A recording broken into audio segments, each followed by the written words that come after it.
A prosperidade já chegou na sua vida, escreva assim, ó, a prosperidade chegou aqui em casa. Como sair da CLT e começar a empreender? Você que está na CLT tem um seguro chamado INSS. Anota aí, isso nunca será o suficiente.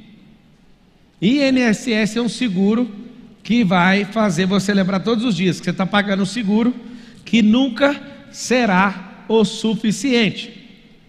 Então faz sentido você mexer com isso? De maneira nenhuma.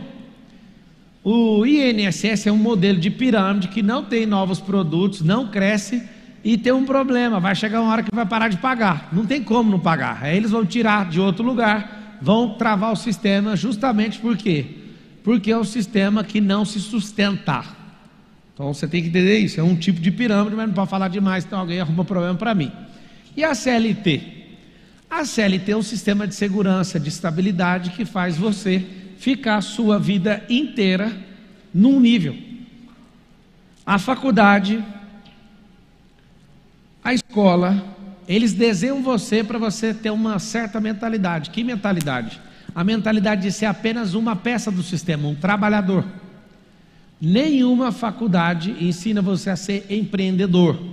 Por isso que pessoas têm prosperado muito nesses dias, nessa geração, ensinando isso. Por isso que os maiores empreendedores do Brasil estão ensinando e tendo muito resultado com isso, as pessoas que estão aprendendo. Por quê? Porque não se aprende em outros lugares. Por mais que você seja filho de alguém que seja empresário, você não aprende a tocar uma empresa, você assiste a tocar uma empresa, e muitas das vezes essa empresa não é bem gerida, é isso que acontece. Ela não é bem gerida, e esse é o problema que você enfrenta. Então você não, mesmo tendo um pai, mas a maioria não tem um pai empreendedor, você vem da escola, na igreja não ensina, seus amigos querem saber só de ganhar dinheiro para pagar as contas. O que acontece? Você vai se curvar para os braços da CLT. O que acontece? Eu, Pablo Marçal, fiquei 13 anos trabalhando para os outros. Como que um cara igual eu suportou trabalhar 13 anos para alguém? Eu queria que você respondesse por mim. Vamos lá, população residente segundo o sexo e o grupo de idade. Olha o que está acontecendo. Aqui está falando sobre a natalidade, idade média da população, longevidade e outros temas. O que acontece? A população está ficando velha e isso aqui mostra que a pirâmide vai ter um problema. Quando a pessoa vai ficando mais velha, vai ter menos arrecadação. Como que faz uma nação ficar velha? Menos força de trabalho sendo gerada. Então uma nação que tinha 10 filhos, depois foi para 8, depois foi para 6, depois foi para 5, para 4, para 3, para 2, para 1, e agora a média de filhos já não é 1 mais, é meio, ou seja, tem que juntar 2 famílias para sair uma criança. Então, tendo uma média terrível dessa, já está cronometrado a gente tomar um colapso. Nos próximos 20 anos, essa tal isso nunca será o suficiente, que é o INSS, vai ter um colapso generalizado, porque não estamos renovando a força de trabalho. Vai ter mais gente aposentada do que gente economicamente segurada, pagando para sustentar isso, porque as famílias não estão tendo filhos. Vocês estão entendendo ou não? A PEA, que é a população economicamente ativa, vai diminuir. Significa o quê? Que vai ter um colapso nessa pirâmide. É uma pirâmide. Então, sabendo disso aqui, eu te falo, um banco X vai quebrar. O banco X que vai quebrar, você tem coragem de colocar dinheiro nele? Sim ou não? De maneira nenhuma. Vamos deixar um negócio bem claro. Quando um país começa a ter um despertar na empresarização, vocês vão escrever todo mundo esse código. Empresarização. No passado, um pouco distante, quem detinha a informação, por exemplo, era a Igreja Católica. A igreja era o centro de todas as coisas, inclusive refutava a ciência e derrubava a ciência. Caras como Galileu Galilei eram repreendidos pelo conselho da Igreja Católica. E os caras falavam, você está errado e você tem que voltar atrás. Depois de 100 anos, perceberam que ele estava certo. Aí um papa de 100 anos depois fala, mano, é o seguinte, perdão, a igreja errou. Quem detinha a informação eram pequenos grupos. Ok?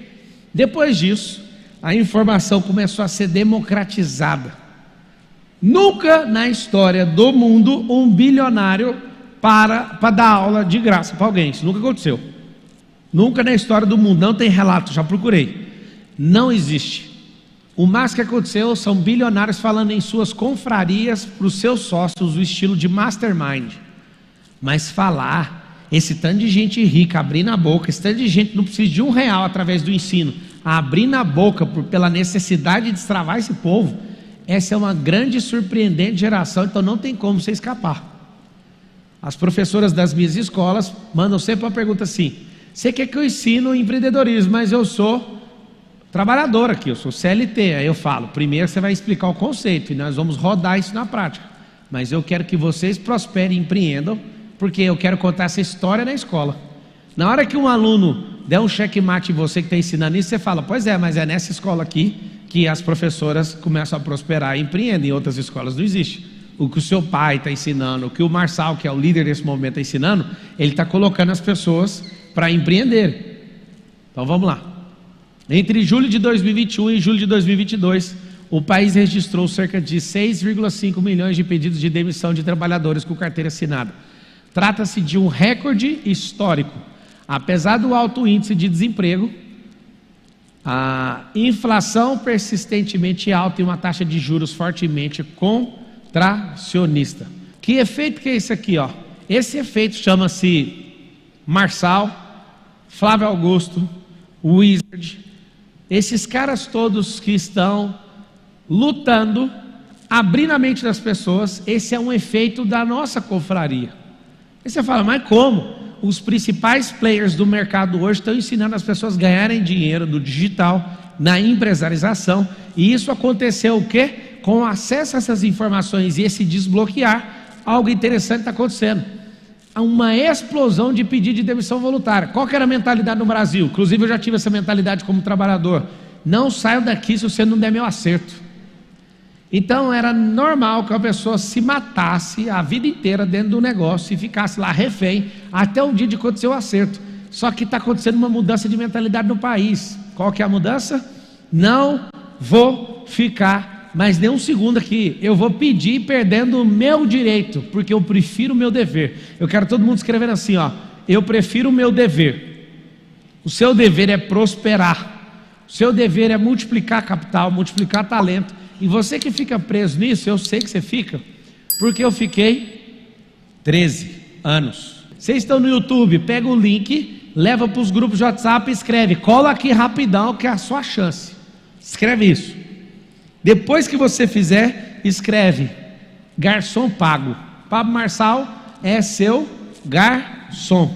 E se você compartilhou, eu quero que você escreva garçom pago. O garçom, quando ele sabe que você vai dar uma gorjeta, o que ele faz? Ele te entrega as melhores coisas. Certa vez fui com um amigo, ele fez um ato de ignorância.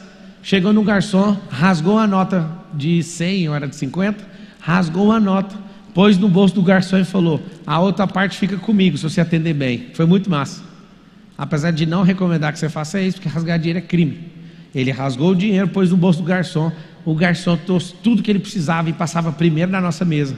E no final ele pega e fala: agora prega com durex, essa nota é sua, merecida. Foi uma época que eu estava na faculdade, em 2005. O que significa isso? Um garçom bem pago trabalha mais feliz. Eu preciso do seu dinheiro? Não. Como é que o garçom aqui trabalha com mais potência? Com o transbordo que você coloca. Se você colocar transbordo ou transbordo, tem dois. Olha só, tem duas coisas. Tem duas coisas na vida. Tem um transbordo, presta atenção nisso aqui, ó. Transbordo e tem um transbordo. O que é o transbordo? O transbordo é quando você vai fazer e você aborta. É como matar um bebê que já está dentro de você. Você está sendo abençoado, isso está mudando a sua mentalidade. Você fala, vou levar para os outros. Aí você comete um transbordo. É tipo aborto. E o transbordo vai matar um monte de bebê. Como assim? Você está sendo tocado. Era só para você deixar o rio subir, o nível subir, e a água cai por cima, aconteceu o transbordo. Só que aí você faz o transbordo, está quase subindo, você vai e fecha e fala, eu não vou abençoar ninguém, ninguém vai ser abençoado por mim. Não vai.